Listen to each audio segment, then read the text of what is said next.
Okay, so I'm going to bring you guys up to speed on where we're at, and while I'm going over what we did, hopefully we can drop in some B-roll of the stuff actually happening. So this last few weeks has been kind of a sprint to the finish, and I haven't always been able to do these talking to the camera segments, explaining what's going on. I've usually only had enough time just to flip the camera on to time-lapse mode and start capturing some stuff, hoping that I get a chance to explain what's going on later. So we'll just go from left to right and show you guys. So we got an exit sign put in and another one out here. Those are just necessary for building code.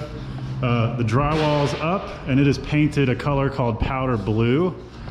This gray blue is kind of one of my favorite colors. It puts you in a good mood. I got 4 lights hung from the ceiling. I bought these from my favorite architectural salvage place, Black Dog Salvage.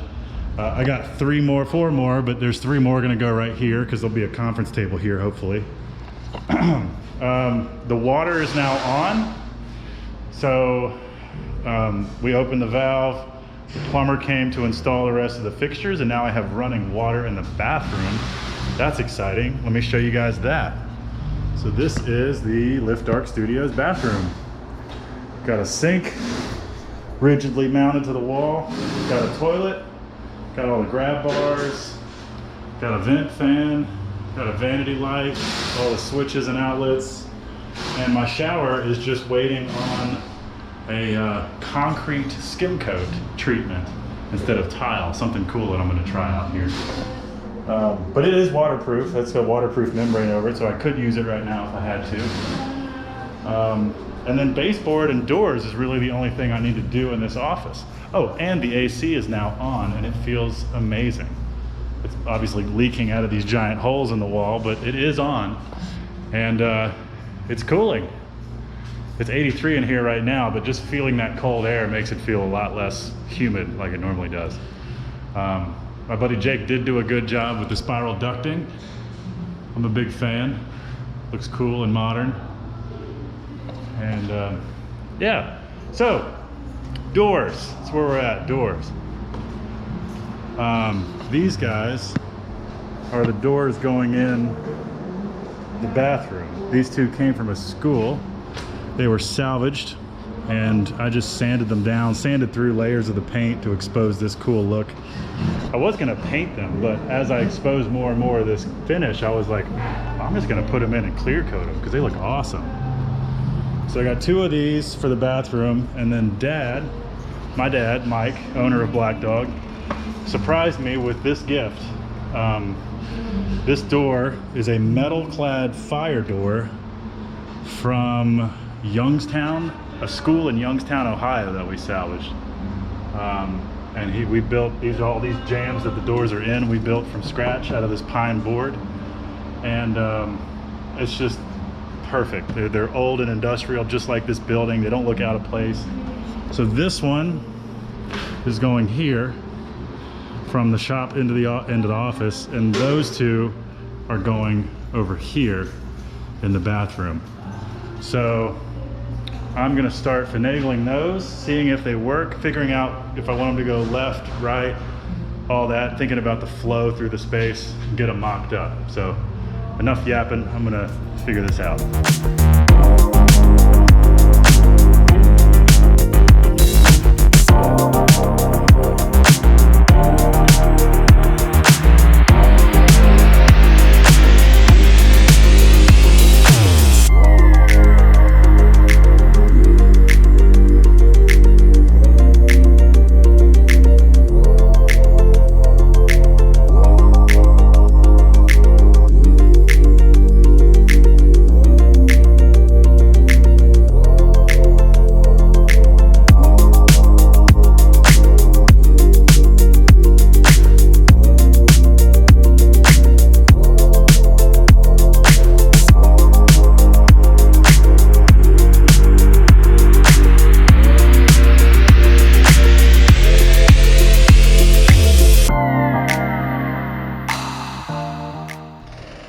What's going on, everybody?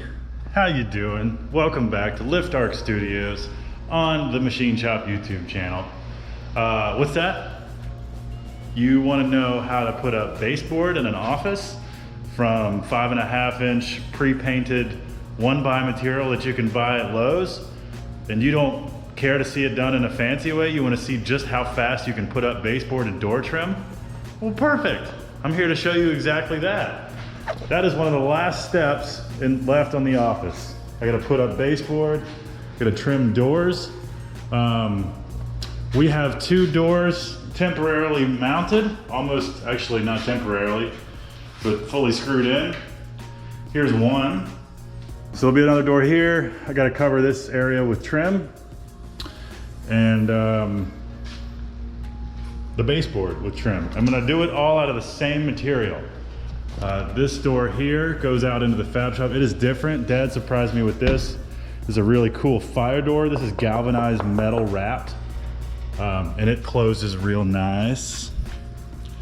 Me and Steve fine-tuned the hinges and the jambs yesterday, so they're all screwed in. And so now we just got to cover up all this with trim.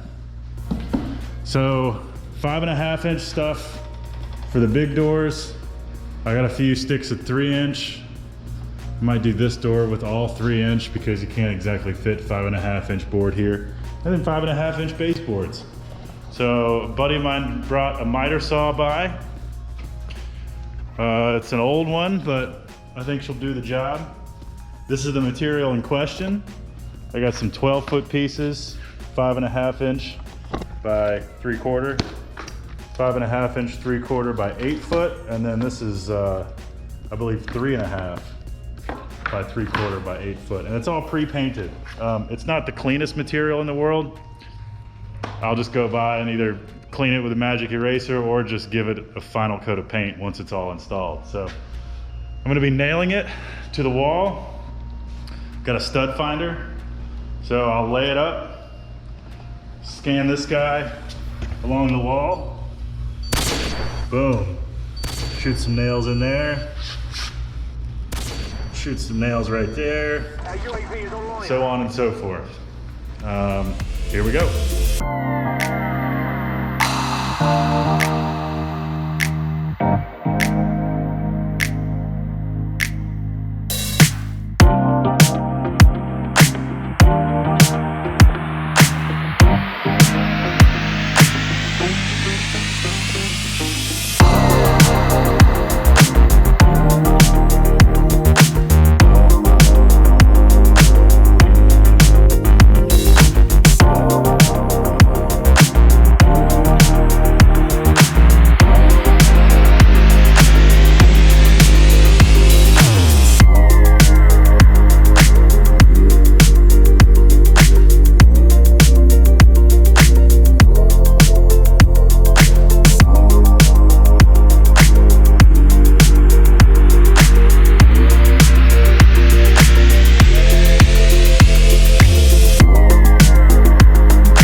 So I got to cut around the hinges.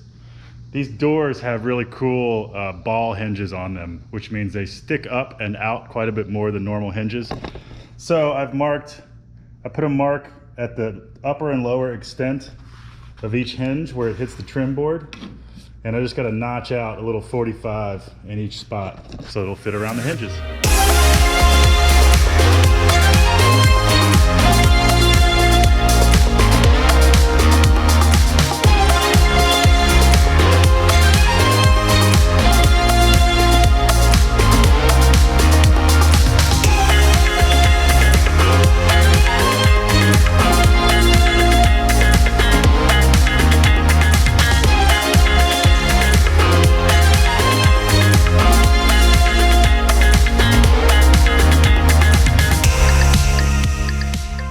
So this is the last day I really want to be working on these doors, so I got a lot planned for the day.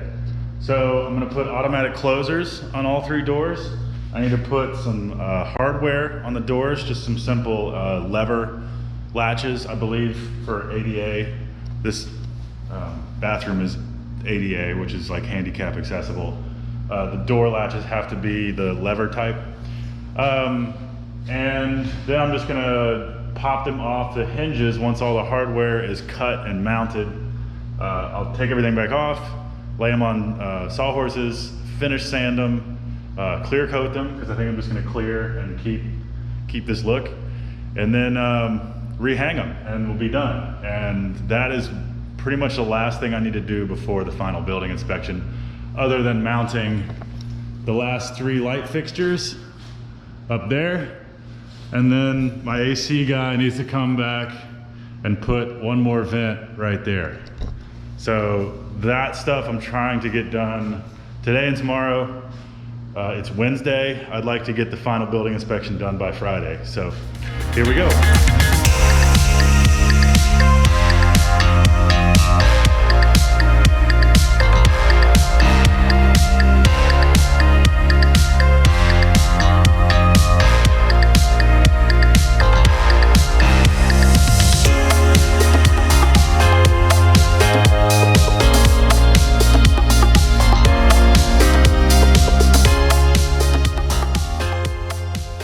All right, I gotta say, that was very easy. That jig worked very well. Other than the hole saws getting clogged with the material that they cut out of the door, which obviously I know happens, I gotta work those out. I thought the installation was super easy. This door is solid poplar, which makes it real easy. Poplar cuts really nice. It's rather soft, so working with it's pretty easy. But now, I can make a mark where my latch needs to go. Yeah, locks on the inside. Obviously, you don't want to get locked in the bathroom. Everything is super easy. So I'm gonna do the same to the other 2 doors, and then mount my latches, and we'll be done with that. It's a lot faster than I thought. Yay, progress.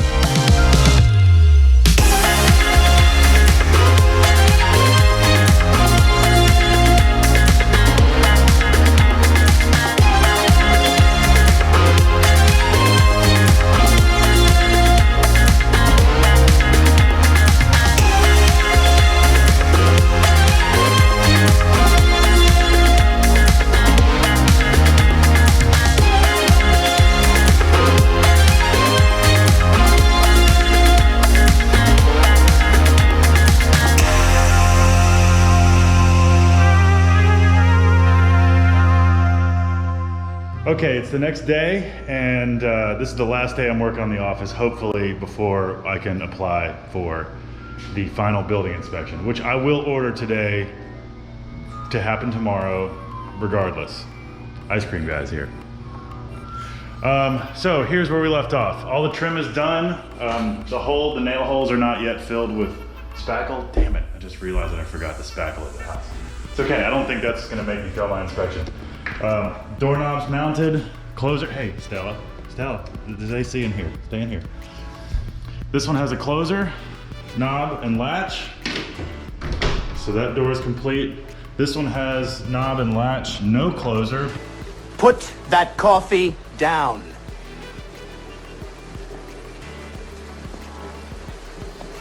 Coffee's for closers only. Because I mounted one here, hooked it to the door, it worked great, I was excited. And then I went to open this door, as you can see this way, and it hit the arm of the closer. And I tried for about 45 minutes to flip it upside down, try different positions, and I just couldn't find a position. So I'm hoping I don't have to have a closer on this door. Always be closing. Always be closing. Just because I think we all know how to close a door without a closer. It kind of has that on the plans, but hopefully it's not a deal breaker. And then this door, I have my closer mounted and it works. I had to tune it up a little bit so it didn't slam the door. It was slamming the door every time. But I honestly don't want to put a doorknob on it. I screwed this handle to it that I got at Black Dog. And it'd be nice, because I imagine this door you're gonna go in and out of a lot, going in between the office and the shop. And it'd be nice just to kind of walk through and push to get into the space. And then when you're coming back to the office, just grab this, run in, and you're back in the office. And the door closes behind you. Literally the only thing left is these 3 lights. So I got 3 of these lights, just like those, that are going here. But I had to order new wire because I wanted to make them lower. The ceiling's super tall. I like the height of those, but right here, there's gonna be a table. And I'd like the lights to come down a little bit more so that you have good light over the table. You know, typically if you look at dining room chandeliers, they're pretty low as far as the height is like off the ground is concerned. That being said, I don't want it so short that if I move the table for whatever reason, that I don't walk under them and hit my head on it. So that's the minimum or maximum that they'll be lowered, which is basically, I don't know, maybe you guys can see, 2 feet maybe lower than these are here. So anyway, I'm gonna spend some time rewiring these. I got new sockets with screw terminals and a roll of, I think it's 100 feet, hopefully. It's 50 feet. Well, anyway, divide that by 3, that should give me plenty of wire. And yeah, I won't make you guys sit through that. I'll long form, we'll just time lapse it. So here we go.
What's going on, everybody? Tay here, back down at Lift Arc Studios, the machine shop, and a lot has changed since I last checked in with you guys. You've probably already seen a bunch of it behind me. We got big metal racks over here, wood rack over here. The fab shop is starting to come together back there.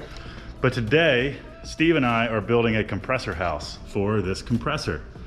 This is I think it's an 80-gallon Ingersoll Rand compressor that I got from my house. Being that I used to have a little fab shop set up at home, but this is now my new shop, so everything that was there can be moved here. And it sit out in the weather for a few years. I'd been meaning to build an awning over it and never got to it, but that's okay, because now it's here and inside. Let's see what Steve's drawn. Oh yeah, it's gonna be a nice one. So the front door will be hinged, so we can get to it. And then this extra space. Oh, right. And then the next to it is going to be plywood storage. So all this stuff you saw me bring in from that dude's shop that I cleaned out, there will be a 4 foot by 4 foot like closet there basically. And then to the right of it will be a section that we can store plywood. So I'm not going to talk anymore. It's time for a montage.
Hi, how's it going?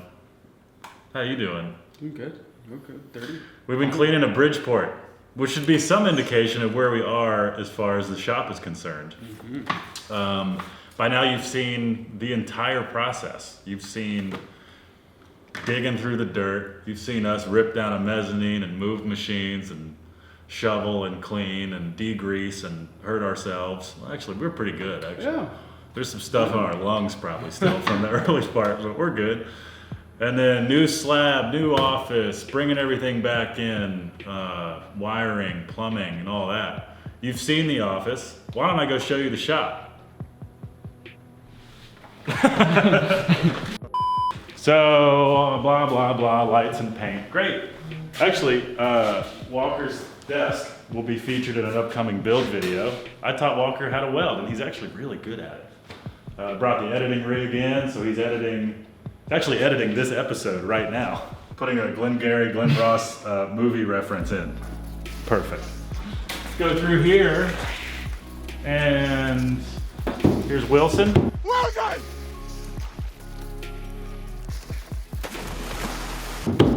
Our 2001 Chevy 2500 work truck, painted well. Wood rack, metal rack. The lights, they're all on. How about that? Somebody was asking for a reveal video. All the miscellaneous hardware from the original machine shop is up here in these totes and on the racks and out of the way. Some blades that I need to work on. And then all of this is becoming highly functional. So we'll start over here. We have a Powermatic 66 table saw. Works with this giant sled, big Bessemeyer fence and an outfeed table, super nice. Clamp rack, drill press. Back here, we have an 80-gallon compressor that's been cleaned up. This came from my house. I actually bought this from Wyatt. And I plumbed it into the ceiling. Wired it up kind of temporarily for now. Here's all that plywood storage that you saw us build. We got this chop saw table screwed to the wall. We got a dust collector just plumbed up to the table saw for now. This is Wyatt's chop saw that's been given a hose. Not quite, but it's happier now. It works a little bit better. We got this table actually came from the machine shop, but we got a collection of chop band saws that are really handy for cutting stuff. Steve, my buddy, who's also a fabricator that's renting space for me, this is his welding setup, MIG and TIG. And this wooden table has been converted to a metal table. It's a piece of 3/16 steel on top. Not the best, can't dump a lot of heat into it because wood does catch on fire, but it's not the worst. And then back here, these machines came from the machine shop. They were all underneath the mezzanine. I have to get a blade for this, but this is a vertical bandsaw. This is a probably 70s Craftsman drill press. It works really well. This is that vertical sander that was built during World War II. Still works great. Old Porter cable. This toolbox came from my house, and it was filled with mostly mechanics tools, so I've been retooling and relabeling and reorganizing. Power tools, drills, impacts. This metal table was in my shop at home, and it's been completely rebuilt with 4x4 square legs and I-beams so that it is perfectly flat and perfectly level. Toolboxes, organization, pallet racking. You saw us move this over here. That was over in that corner. I've got an oxyacetylene torch here.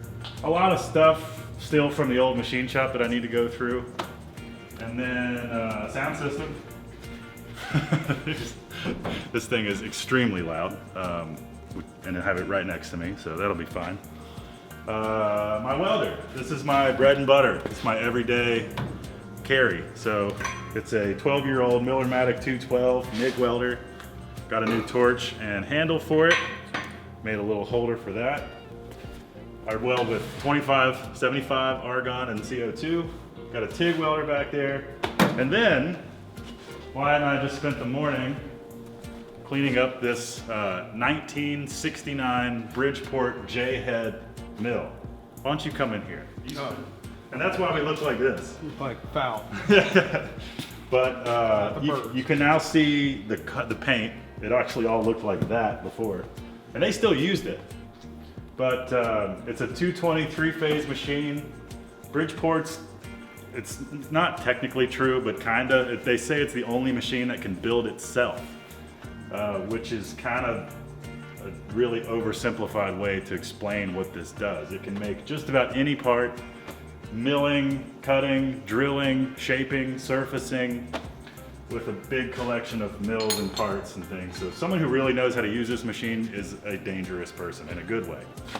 But it's clean now, it needs to be lubricated, and we need to put more focus into the cutters and the accessories for it, which are all packed away somewhere. But that is kind of where the shop is at the moment. We've got air in the ceiling, 2 air reels coming out, still a lot of space. And then all this over here, I haven't really done anything with yet. These are the machines that I've kept from the old shop that I believe I'll be able to put back into service. Those are the machines that I'm excited about. We're gonna look way dirtier than this getting through here. But this hydraulic press is definitely gonna be usable. They still make rebuild kits for these, and they're 45 years old. Yeah, and then that from here you can see the office and how much space in the building it actually took up. It's about 400 square feet, and then up top is where all the, there's the air handler up there, and the water heater is up there. And then of course we kept the line shaft system. It still runs, just haven't run power to it yet. A few of these machines still run off the line shaft, and I'd like to bring them back to life somehow. But that's pretty much where we're at. So next few things on the channel are gonna be build videos. So yes, there's still work to do on the shop, but I have already started to build things not only for clients, but just for fun, for friends, things that we need around the shop and in the office, like a desk for Walker. So that's what you'll start to see next, and that'll become pretty regular. I think between all of us, we have some pretty wild ideas that we've always been wanting to build. Look at all this floor space. So We much, do aerobics in here. so many activities. Do step class. It's making my head spin how many activities we can do. And the goal is to do enough paying jobs per month to where we either take a day or a week off from client work and just build something cool. So let us know, actually, it's a perfect opportunity, what you want to see us build in this shop. Gosh, this video is already 25 minutes long. Drop us a line, let us know what you think. This, my friends, is Lift Arc Studios, now operating in the former Price Filler Machine Shop in downtown Roanoke. So, liftarcstudios.com, Tay at Lift Arc Studios. Shoot me an email, drop us a line, let us know what you think. Follow us on Instagram, Facebook, and yes, YouTube. And yeah, we want to connect with you just as much as you want to connect with us. So thanks for watching.